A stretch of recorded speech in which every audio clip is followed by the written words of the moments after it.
In this session, we shift gears from discriminating intelligence, which helps us judge wisely, to generative intelligence, which helps us create boldly.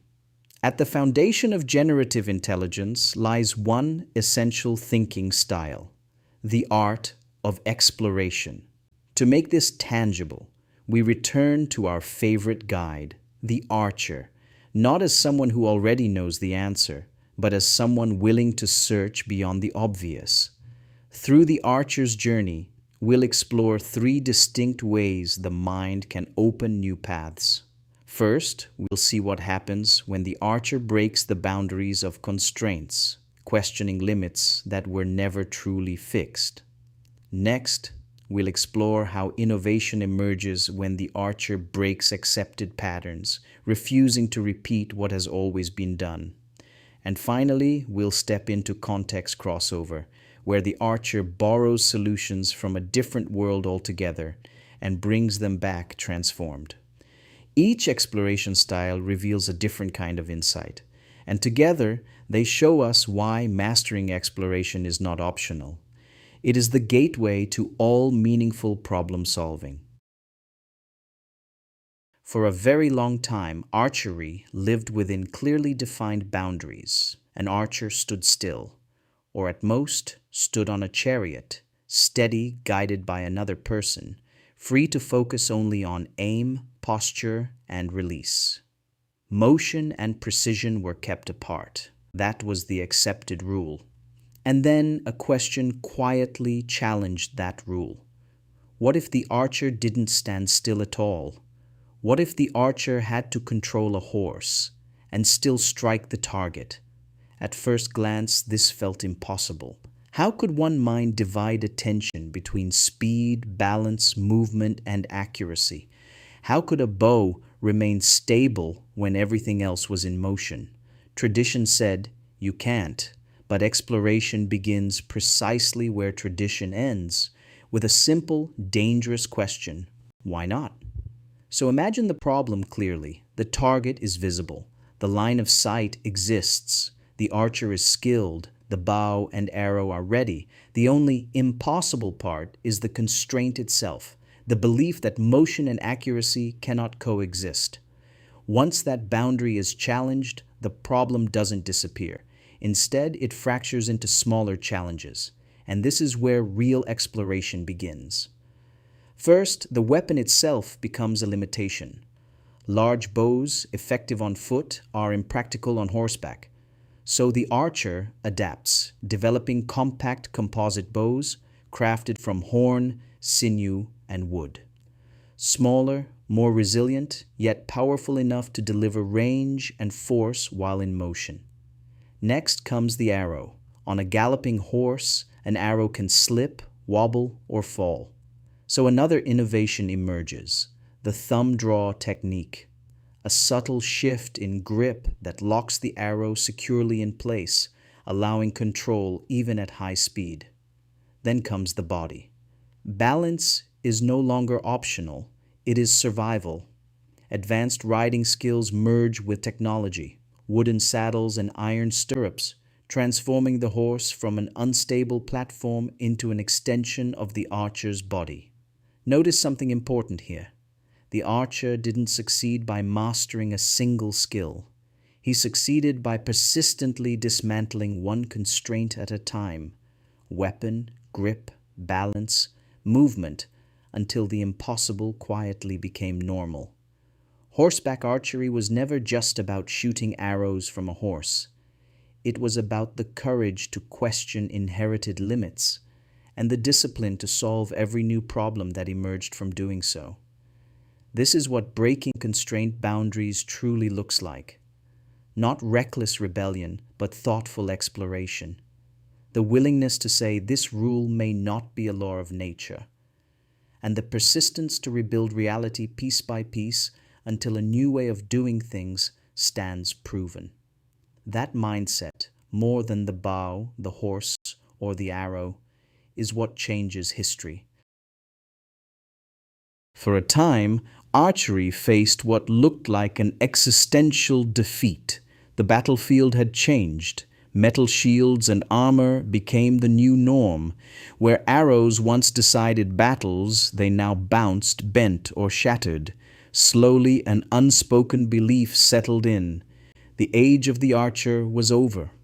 Heavy infantry and armored soldiers ruled the field, and archers were pushed to the margins. That belief became an accepted pattern. Metal stops arrows. Shields neutralize bows. Archery has lost its edge. But exploration begins when someone asks a question others have stopped asking. What if the pattern itself is wrong? Instead of accepting that metal armor ends archery, the archer reframes the problem. The target is still there, just hidden behind a shield. The question is no longer, can an arrow defeat armor? But what would an arrow need to become to do so? And that single shift changes everything. First, the bow itself is reconsidered. Not the short bows of skirmishers, but the longbow, a weapon of immense stored energy. Historical longbows demanded extraordinary strength, with draw weights ranging from 100 to 180 pounds. When fully drawn, they transformed human muscle into raw kinetic force. At close ranges, under 50 meters, a heavy ash arrow launched from such a bow could strike with over 100 joules of energy. That's not a glancing impact. That's force comparable to a sledgehammer blow, focused into a fast-moving projectile.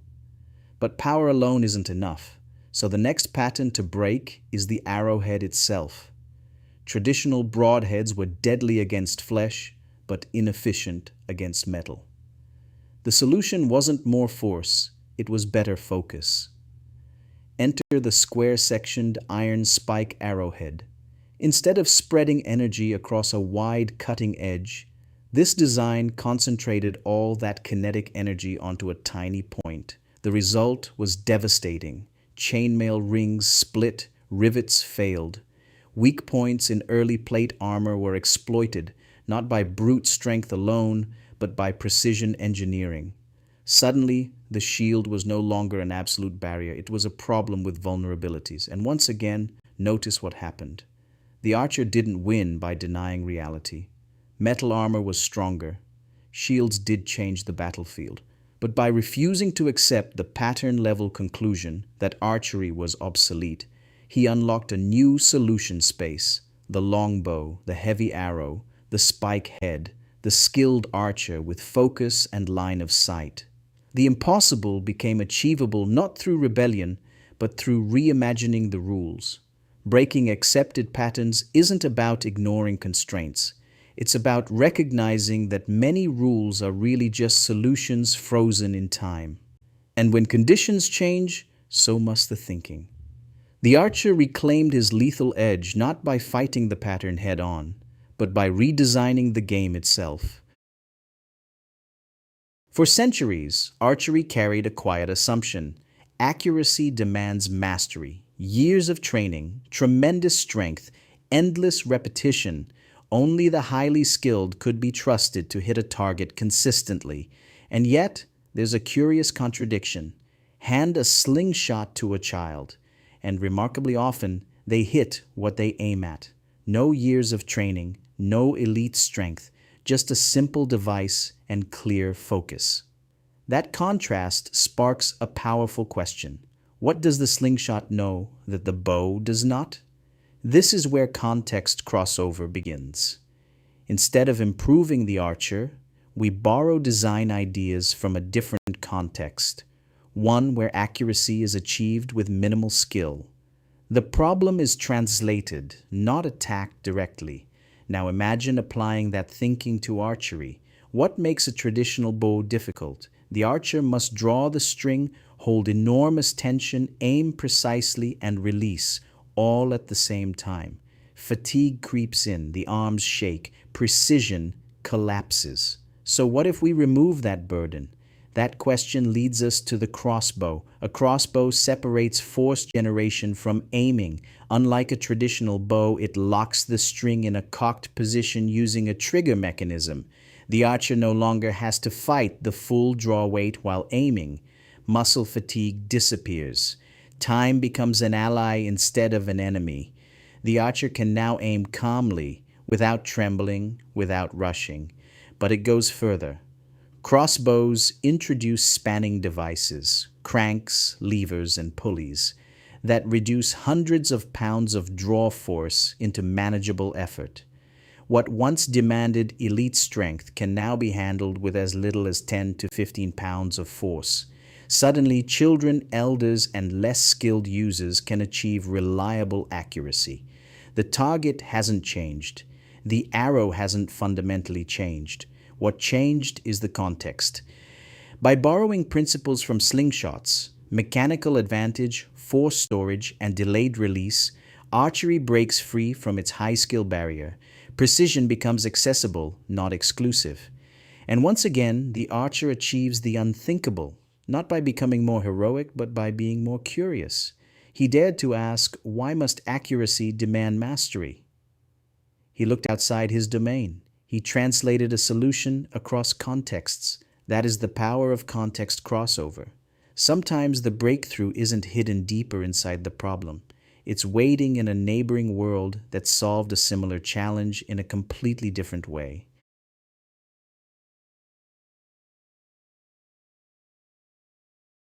As we conclude this talk, one insight should feel unmistakably clear. Breakthroughs rarely come from working harder within familiar boundaries. They come from daring to look beyond them. The art of exploration trains the mind to do exactly that. It invites us to question constraints we've silently accepted, to disrupt patterns we've mistaken for laws, and to step into entirely different contexts where similar problems have already been solved in unexpected ways. Each act of exploration adds a new dimension to the problem space, revealing options that simply do not exist when we think narrowly or linearly. When new dimensions appear, solutions that once seemed impossible suddenly become obvious. What looked like a limitation transforms into a design choice. What felt like a dead end becomes an opening. Exploration doesn't just generate answers, it reshapes the questions themselves. And yet, exploration alone is not enough. Once new possibilities are uncovered, they must be shaped, tested, refined, and directed with intent. That is where structure becomes essential. In the next session, we'll take the natural next step, aligning unconventional thinking frameworks with these exploratory thinking styles, so curiosity doesn't remain chaotic and imagination can be converted into reliable, repeatable problem-solving power.